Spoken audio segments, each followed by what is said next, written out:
Bismillahirrahmanirrahim. Assalamualaikum warahmatullahi wabarakatuh. Saudara, dengan saya Edi Mulyadi dari Forum News Network FNN. Saudara, ini ada sebuah petisi yang menurut saya tidak main-main, amat serius.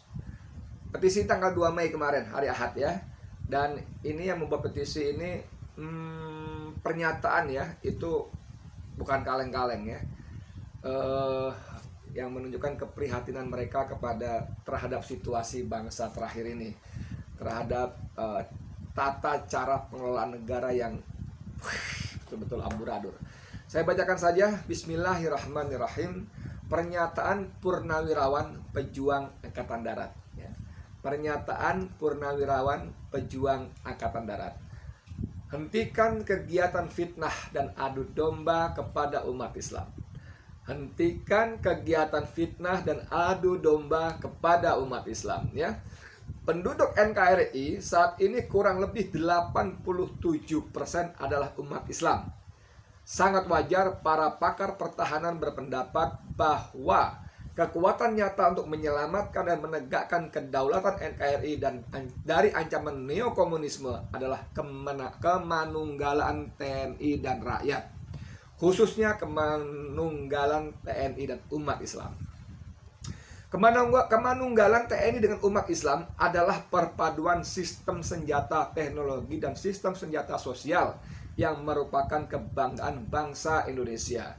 Kemanunggalan TNI dan umat Islam telah terbukti sukses dalam menumpas pemberontakan PKI di Madiun tahun 48 dan pemberontakan PKI 30 SPKI tahun 65. Jadi kata pemberontakan PKI di Madiun tahun 48 dan pemberontakan G13 PKI tahun 55 ini pakai huruf besar semua, huruf kapital semua. Oke, saya lanjut. Untuk hal tersebut kami nyatakan sebagai berikut. 1. Para purnawirawan pejuang Angkatan Darat sangat paham bahwa HRS dan EPI tidak berniat mendirikan NKRI berdasarkan Islam atau khilafah. 1. Kedua, para purnawirawan pejuang Angkatan Darat sangat paham bahwa HRS dan EPI berniat untuk mengembalikan Pancasila dan Undang-Undang Dasar Negara Republik Indonesia yang ditetapkan tanggal 18 Agustus 1945. Jadi menurut para purnawirawan ini, EPI dan HRS hanya berniat mengembalikan Indonesia ke Undang-Undang Dasar 1945 yang disahkan tahun 18 Agustus 1945. 3. Para purnawirawan pejuang Angkatan Darat sangat paham bahwa HRS dan EPI berniat melakukan revolusi akhlak Pancasila demi NKRI yang merdeka, bersatu, berdaulat, adil dan makmur. Hanya revolusi akhlak menurut para purnawirawan pejuang Angkatan Darat ya. Bukan mau makar, angkat senjata, menggulingkan kekuasaan atau apapun namanya. Walaupun kalau kita baca di media-media sosial bagaimana rakyat sudah menyampaikan sumpah serapahnya terhadap cara pengelolaan negara seperti sekarang ini. Tapi para purnawirawan pejuang Angkatan Darat yakin bahwa HRS dan EPI hanya bermaksud mengembalikan Indonesia kepada Undang-Undang Dasar 45 yang disahkan pada 18 Agustus 1945. Oke? 4. Para purnawirawan pejuang Angkatan Darat sangat paham bahwa HRS dan EPI adalah mitra TNI dalam mengatasi akibat bencana alam. Itu bukti. Banyak sekali fakta-faktanya, gambarnya, fotonya, jejak rekam digitalnya. Banyak sekali bahwa TNI dan EPI bahu-membahu di ujung, di garda paling depan pada saat terjadi musibah. Dari mulai Aceh, Lombok, Sulawesi, Palu dan sebagainya. Mereka paling depan. Bagaimana mungkin organisasi teroris bisa bahu-membahu dengan TNI untuk bekerja sama menanggulangi bencana? Nggak masuk akal ya. Kemudian para purnawirawan pejuang Angkatan Darat sangat paham bahwa HRS dan EPI bukan teroris, bukan separatis, dan bukan pemberontak. Ini juga paham betul kita ya. Kemudian ada lagi para purnawirawan pejuang Angkatan Darat sangat paham bahwa HRS dan EPI adalah mitra polisi dalam mengatasi penyakit masyarakat. Nah ini juga ada beberapa video yang lainnya bagaimana zaman Tito Karnavian ya Nanti kalau nggak salah nanti kita coba lihat, ada itu kumpulan meme-nya yang dikumpulin itu ya, judul berita. 8. Para purnawirawan pejuang Angkatan Darat sangat paham bahwa umat Islam sedang diadu domba dan difitnah intoleran, radikal, dan teroris. Nah ini membuat kita sebetulnya apa yang disampaikan oleh para purnawirawan Angkatan Darat ini bukan hal baru, dan kita betul-betul prihatin. Seperti pada awal kalimat membuka pernyataan ini, bahwa Indonesia 87% adalah umat Islam. Bahkan kalau mundur lagi sejarah lagi, bahwa rakyat kemerdekaan Indonesia itu direbut, diperjuangkan oleh sebagian besar umat Islam. Para kiai di kampung-kampung, di pondok-pondok pesantren, santri-santrinya, ulamanya, mau sebut siapa pahlawannya muncul di buku itu. Buku yang fair ya, bukan bukunya Hilmar Farid, si Dirjen Kebudayaan itu, yang memasukkan Aidit, Nyoto, Semaun, siapa lagi, Sudarsono yang gak jelas, dan PKI dan gak jelas kontribusi terhadap perjuangan, tapi pada saat yang sama menghilangkan Kiai Haji Hasyim Asy'ari, tidak memasukkan Ahmad Dahlan ya, Kiai Haji Ahmad Dahlan, tidak memasukkan tokoh-tokoh Islam yang lainnya. Bukan buku itu yang saya maksud, tapi dalam sejarah mencatat bahwa hampir semua pejuang kita adalah muslim. Bukan berarti tidak ada yang tidak muslim. Ada, tapi komposisinya dibanding yang muslim sangat kecil. Kemudian nomor 9, para purnawirawan pejuang Angkatan Darat sangat paham bahwa para boneka oligarki neokomunisme sedang melakukan teror dan fitnah khususnya terhadap umat Islam. Kalimat pada para boneka oligarki neokomunisme sedang melakukan teror dan fitnah khususnya terhadap umat Islam diketik dengan huruf besar semua, huruf kapital semua. Itu tentu saja maksudnya supaya yang baca siapapun, khususnya penguasa, memberikan perhatian pada redaksi kalimat yang dicetak dengan huruf kapital semua. Maksud saya kalau orang-orang itu memang punya perhatian, penguasa kita. Tapi bukankah sudah lama penguasa kita abai terhadap rakyatnya? Oke, saya lanjut lagi nomor 10. Para purnawirawan pejuang Angkatan Darat sangat paham bahwa neokomunisme sedang menghancurkan kemanunggalan TNI dan umat Islam, dan sedang menghancurkan kekuatan Islam dengan politik belah babu dan adu domba. Belah babu Anda tahu, yang satu diinjak, satu diangkat. Yang satu diberi fasilitas macam-macam, dikasih ini sumbangan itu, yang lainnya dimusnahkan, dibenci, dibubarkan, di stigma negatif, intoleran, teroris, dan sebagainya. Ini politik belah bambu. Yang satu diinjak, satu diangkat. Untuk diketahui, fitnah dan adu domba antara internal umat Islam, fitnah dan adu domba antara umat Islam dengan TNI sangat merugikan kemanunggalan sistem senjata sosial dan sistem senjata teknologi.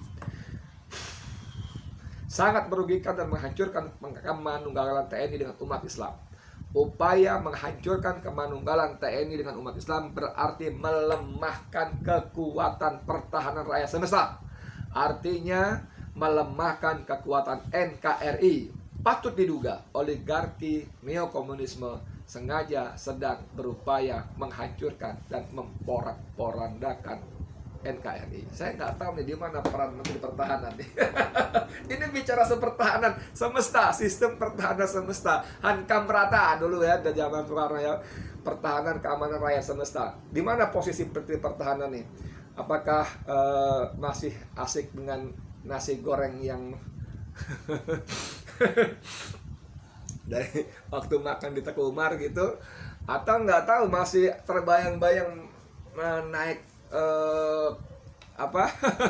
naik kereta subway dari Lebak Bulus. Ada Menteri Pertahanan yang dulu dalam konsentrasi di backup habis-habisan oleh umat Islam, oleh Habib Rizik Syihab. Wah, adalah itu masa lalu yang sangat kelam dan menyedihkan. Oke, lanjut lagi. Para purnawirawan pejuang Angkatan Darat menghimbau kepada TNI segera sadar tentang adanya ancaman dari oligarki neokomunisme. Untuk itu, segera bersikap dan berbuat untuk menyelamatkan dan menegakkan kedaulatan NKRI. Dalam bersikap dan berbuat, jangan salah lirik dan jangan salah tembak. Dalam bersikap dan berbuat, jangan salah lirik dan jangan salah tembak. Musuh TNI adalah oligarki neokomunisme. Kalimat ini, paragraf ini diketik dengan huruf besar semua dan bold, hitam. tebal. Ya, itu yang saya maksud. Yang ini nih. Yang ini nih, yang ini ya, yang ini. Tuh, yang ini. Saya lanjut. Para purnawiran pejuang Angkatan Darat mengimbau kepada aparat hukum segera menghentikan kriminalisasi, persekusi, diskriminasi hukum, dan fitnah kepada umat Islam. Para purnawiran pejuang Angkatan Darat mengimbau kepada aparat hukum demi ketenangan, ketentraman, dan stabilitas keamanan, sebaiknya Anton Permana, Jumhur, Syahganda, Nainggolan, Munarman, dan HRS serta ulama lainnya segera dibebaskan. Semua ditulis dengan huruf tebal, di bold. Para purnawiran pejuang Angkatan Darat mengimbau kepada para boneka oligarki neokomunisme, pada para boneka. Jadi bonekanya bukan cuma satu. Selama ini kita cuma kita anggap cuma satu ya. Siapa? Nggak tahu siapa. Nggak boleh disebut, bahaya ya. Bisa delik lah, apalah, aduh, nggak ngerti deh. Tapi kita paham siapa yang dimaksud. Tapi para purnawirawan pejuang Angkatan Darat ini menyebut para boneka. Artinya memang selain manusia yang satu itu, ada boneka-boneka lain di bawahnya ya. Dalam menyelesaikan permasalahan bangsa, segera menghentikan politik belah bambu, adu domba, dan fitnah kepada umat Islam. Sebaiknya menjaga soliditas dengan para ulama dan umat Islam yang dianggap kritis dan berseberangan, untuk diajak berdialog, berdiskusi dari hati ke hati, untuk mencari solusi agar bangsa Indonesia terhindar dari perpecahan dan penjajahan gaya baru dari asing dan asing. Wow. Masuk lagi asing dan asing ya. Semoga Allah Subhanahu wa taala menyelamatkan NKRI dari ancaman oligarki neokomunisme. Jadi yang menarik di ujung cerita di sini, di ujung pernyataan ini, agar mengajak berdialog. Para boneka oligarki ini juga aneh juga nih bapak-bapak pejuang senior ini, mengimbau kepada para boneka oligarki untuk mengajak berdialog, dari hati ke hati, berdiskusi, mencari solusi agar bangsa dan seterusnya tadi kepada para boneka oligarki neokomunisme. Ya pasti nggak mau lah Pak Jenderal, mantan jenderal ya. Mereka kan patuh kepada majikan oligarkinya yang asing dan asing tadi. Tapi nggak apa-apa ya, sebagai sebuah seruan ya, kita hormati dan kita berharap, siapa tahu hati orang kan bisa berubah. Ya muqallibal qulub gitu kan, wahai Tuhan Allah yang membolak-balikan hati. Kalau kita berdoa dengan sungguh-sungguh kan Allah bisa bolak-balikan hati orang itu, dari memusuhi bisa menyayangi ya. Insya Allah mudah-mudahan. Saya lanjut sebagai penutup lagi. Bandung 2 Mei mewakili para purnawirawan pejuang Angkatan Darat. Satu, saya bacain saja. Bagus juga soalnya. Dedi S. Budiman, Mayor Jenderal TNI, ya, sekaligus sebagai narahubung ya. Ada nomor handphonenya. Budi Sujana, Mayor Jenderal TNI Purnawirawan. Yaya Sudrajat, Letnan Jenderal TNI Purnawirawan. Anton Pramono, Brigjen TNI Purnawirawan. Adi Suratno, Brigjen TNI Purnawirawan. Erkun Priambodo, Brigjen TNI Purnawirawan. Ismail, Brigjen TNI Purnawirawan. Nanti purnawirawan nggak usah baca ya, karena semua purnawirawan ya. Nardi S, Brigjen TNI. Suyatno, Kolonel CBA. CBA itu apa? Serada kita nggak ngerti deh ya. Joko Suyono, Kolonel CAJ. CAJ itu apa nggak tahu juga. Darussalam, Kolonel CBA. Endang Budiawan, Letkol Infanteri. INF itu infanteri, saya ngerti lah ya. Sudiono, Kolonel KAF, Kavaleri maksudnya. Dr. Nasuka, Brigjen TNI. Muhammad Toha, Kolonel Infanteri. Baharudin P, Letkol Infanteri. Dedi Supriyadi, Brigjen TNI. Suryanto, Kolonel CBA lagi. Redi Ridwan, Kolonel CPL. CPL apalagi nih ya. Hari Pramono, Kolonel CKU. CKU lagi. Wahyu Setiana, Kolonel Kavaleri. Robi WK, Majen TNI. Ya, ada 24. Ini mereka mengklaim mewakili para purnawirawan pejuang Angkatan Darat. Saudara, ini menurut saya bukan pernyataan biasa-biasa saja, tapi pernyataan yang sungguh-sungguh patut diperhatikan ya, kepada para penguasa, khususnya di sini disebut para ditujukan kepada terutama tadi pada para oligarki dan para bonekanya ya. Ya meskipun sebagai sebuah seruan kita melihat kondisi yang berkembang, rasanya pesimis juga seruan yang akan diperhatikan, tapi sebagai sebuah seruan ini ada upaya. ikhtiar dari para purnawirawan yang mendharma baktikan hidupnya di militer khususnya Angkatan Darat. Mereka resah, mereka ingin melihat Indonesia kembali ke jalur yang benar. Karena selama ini tidak bisa tidak, mau dipungkiri tidak, selama ini satu, Indonesia tidak lagi non-blok. Walaupun di ucapannya, di literaturnya masih disebut Indonesia adalah bebas aktif non-blok ya. Tapi dalam kebijakan-kebijakan yang terakhir berkembang, Indonesia terlalu ke kiri, terlalu ke Beijing, tidak bisa tidak. Utangnya, hubungannya, bahkan partai-partainya sudah mengirim kader-kadernya untuk belajar kepada Partai Komunis Cina. Jangan lupa polisinya juga dikirim ya, ada beritanya, silahkan di googling, dikirim untuk belajar ke Cina juga. Ada menterinya khusus menjadi centeng membela kepentingan RRC di sini, selalu membela TKA Cina dan sebagainya. Aduh, mengerikan sekali. Negara ini terlalu ke kiri.